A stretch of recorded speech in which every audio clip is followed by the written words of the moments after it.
special guest with us in Uttar Pradesh at Lucknow.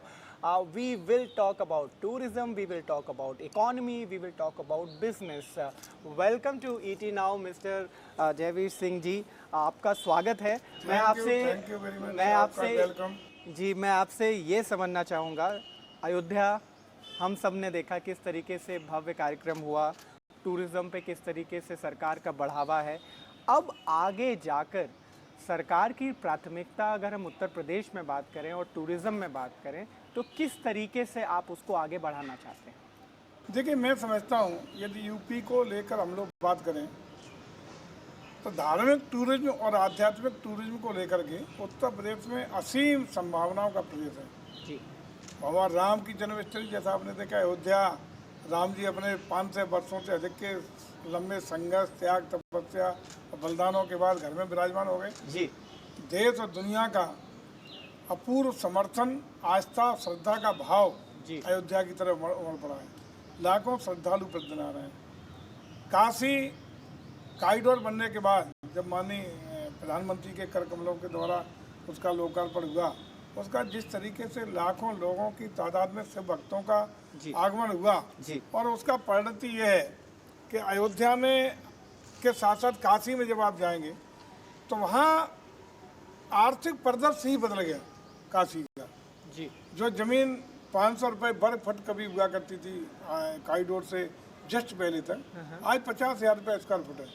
जो खोमचे वाले, फूल बेचने वाला, माली, केवट, छोटे छोटे दुकानदार, चाय बेचने वाला कभी 500 रुपये रोजाना की आय के लिए तरसते थे जी। वो 5 या 10,000 रुपया शाम को लेके तब घर जा रहे हैं। बिल्कुल, अगर बिजनेस की भाषा में बोलें तो मल्टीप्लायर इफेक्ट होता है इकोनॉमी पे अगर आप टूरिज्म पे बढ़ावा देते हैं। मैं आपसे ये समझना चाहूँगा कि आपने आगे भी काशी के बाद यदि आगे बात करें जी, अयोध्या, काशी, हमारा वृंदावन, मथुरा, चित्रकूट, रेमी सारण धाम, विंध्यवासिनी धाम, कुशीनगर, गौतम बुद्ध जी की धरती, बाबा गोरखनाथ की धरती, गोरखपुर, तमाम पूरा भरा पड़ा है। कर्मस्थली, भगवान की कर्मस्थली, राम जी की कर्मस्थली। तो रिलीजियस टूरिज्म पे फोकस बना रहेगा पूरा। अच्छा, अगर हम इसके अलावा बात करें तो किस तरीके से आप पार्टनरशिप कर रहे हैं? हम ये समझना चाहेंगे कि क्या प्राइवेट प्लेयर्स का भी इन्वॉल्वमेंट हो रहा है? किस तरीके से सरकार ऐसी पार्टनरशिप करना चाहती है कि एक तो इकोनॉमी को बढ़ावा मिले, लोगों को रोजगार मिले और वहाँ पे बिजनेस बढ़े? देखिए, इस समय हम लोग यूपी टूरिज्म पॉलिसी 2022 इसी दिसंबर में लागू हुई है। उत्तर प्रदेश ऐसा राज्य बन गया है जो विभिन्न पॉलिसियों को लागू करके निवेशकों को आकर्षित करने में मैं समझता हूँ नंबर 1 हिंदुस्तान में है जी। उसी का परिणाम है कि ग्लोबल इन्वेस्टर समिट में 40 लाख करोड़ के निवेश प्रस्ताव हमारे उत्तर प्रदेश को प्राप्त हुए जी, जिसमें से 10 लाख से ऊपर के निवेश प्रस्ताव पर ग्राउंड ब्रेकिंग सेरेमनी में इसी 19 फरवरी को जब पीएम साहब आए तो ग्राउंड ब्रेकिंग सेरेमनी में धरातल पर योजना उतर सकी है जी। हमें खुशी है कि 37,000 करोड़ की परियोजना हमारे अकेले टूरिज्म की उसमें से है, जिसमें विभिन्न जो हमारा नई टूरिज्म पॉलिसी है उसमें हम लोग जो भी यहाँ उद्योग लगाना चाहते हैं, जो टूरिज्म के लिए 5 स्टार से लेकर के 5 कमरों का छोटा सा टूरिज्म डेस्टिनेशन बनाना चाहते हैं, उन तक को हम लोग सब्सिडी, तमाम इंसेंटिव, तमाम कंसेशंस दे रहे हैं। साथ ही साथ स्टैम्प ड्यूटी में अलग छूट दे रहे हैं। साथ ही साथ हम लोग उद्योग का दर्जा पर्यटन को, होटल इंडस्ट्री को, पर्यटन उद्योग को उद्योग का दर्जा दिए हैं, जिससे बहुत सारे टैक्सेशन में छूट, बिजली के ब्लॉक में इंडस्ट्रियल रिबेट, बहुत सारी चीज़ें निवेशकों को लाभ मिल रहा है। उसी का परिणाम है कि आप देखेंगे कि अकेले अयोध्या को ही ले लें उदाहरण के तौर पर, तो देश और दुनिया का जो भी ब्रांड है 5 स्टार होटल का, वो सब अयोध्या में निवेशक के रूप में हमारे रजिस्टर्ड हुए हैं। और भी बिड्स आगे निकलने वाली हैं? हाँ, निश्चित रूप से कंटिन्यू कर रहे हैं। और साथ ही साथ जितनी भी हमारी प्रॉपर्टीज हैं, हम चाहते हैं कि विदेशी और देशी के जो भी निवेशक हैं वो उत्तर प्रदेश में अपना निवेश करें, अपनी भी आय करें और उत्तर प्रदेश के पर्यटन को बढ़ावा दें, उत्तर प्रदेश के राजस्व में हमारा सहयोग करें। इसके लिए तमाम निवेशक आ रहे हैं और जो भी हमारे राही पर्यटक आवास गृह पूरी यूपी में थे, कहीं जीर सीट से उस तरह के थे, उनको भी हम लोग PPP के आधार पर प्राइवेट सेक्टर में देने का काम कर रहे हैं। हम लोग प्रयास कर रहे हैं कि उनको 30 year 30 year plus 2 years okay और 62 62 अच्छा 32 तो तो 60 ईयर्स।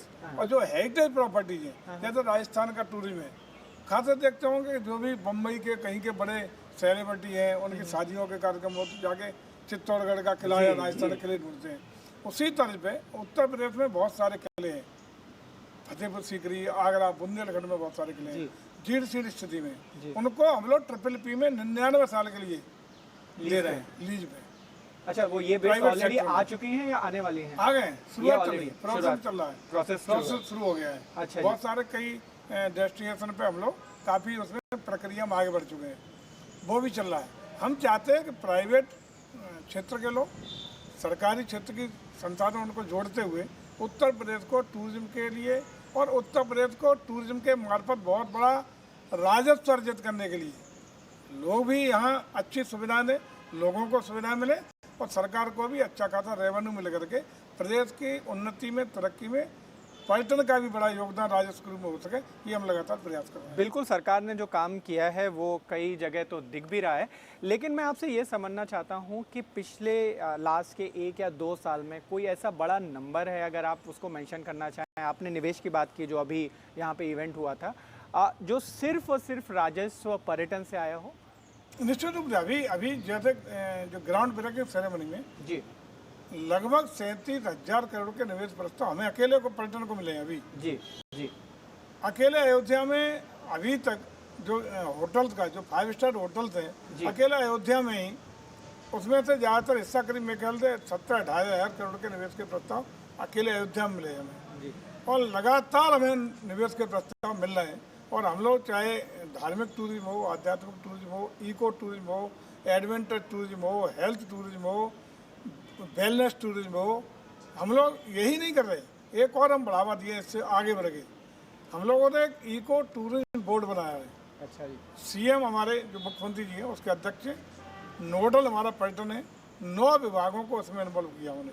उसमें आयुष भी है, उसमें वन फॉरेस्ट विभाग भी है, परिवहन में, उसमें PWD है, कई विभागों को जोड़ा है। और उसका हाथ से ये है कि खासकर आप देख रहे होंगे कि कोरोना काल के बाद स्वास्थ्य के प्रति लोगों की जागरूकता बढ़ी है जी, अवेयरनेस बढ़ी है। लोग चाहते हैं उसमें मतलब हम सुखी रहें, बहुत चीज़ें बाद में, पहले स्वास्थ्य सीख रहे हैं। तो इसके लिए थेरेपी कोई पंचकर्म कराता है, सत्कर्म कराते जाते हैं, बंगलौर जाते हैं, वहाँ जाते हैं, या उत्तर प्रदेश में उतना ज़्यादा अच्छी कोई डेस्टिनेशन नहीं थे। हम लोग, हमारे पास चूका है, कतरनियाँ हैं, तमाम फॉरेस्ट डिपार्टमेंट के बड़ी बड़ी प्राकृतिक रूप से आच्छादित डेस्टिनेशन है यूपी में, वन विभाग के, उनको हम लोग एडॉप्ट करके थेरेपी आयुष विभाग को लगाया हमने। थेरेपियाँ और आयुर्वेद के माध्यम से वो अपने जो स्किल्ड उनके डॉक्टर्स, उनके पैरामेडिकल स्टाफ वो दे रहे हैं। परिवहन को ट्रांसपोर्टेशन के लिए दे रहे हैं। PWD के द्वारा उनको बढ़िया कनेक्टिविटी देने के लिए करा रहे हैं। हेलीकॉप्टर सर्विस हमने शुरू कराई है, हेलीपोर्ट दे करके इन सब डेस्टिनेशन को जोड़ने का काम कर रहे हैं। अभी पूरे एक और विशेष बात बता दूं, यूपी अकेले ऐसा राज्य है जिसमें जितने भी बड़े डेस्टिनेशन है, अयोध्या, काशी, इन सबको इंटरकनेक्ट करने के लिए एक तरफ हम लोग एयर कनेक्टिविटी देने के लिए हेलीपोर्ट, ये अपने एयरपोर्ट भी डेवलप कर रहे हैं, डोमेस्टिक और इंटरनेशनल दोनों। लेकिन साथ ही साथ हेलीपोर्ट अलग से हम लोग जोड़े हैं जो आपस में कनेक्ट किए हैं। अच्छा जी। हेलीपोर्ट सर्विस, जहाँ कई हेलीकॉप्टर खड़े रहते हैं और आम आदमी के लिए सुलभ और उपलब्ध हैं।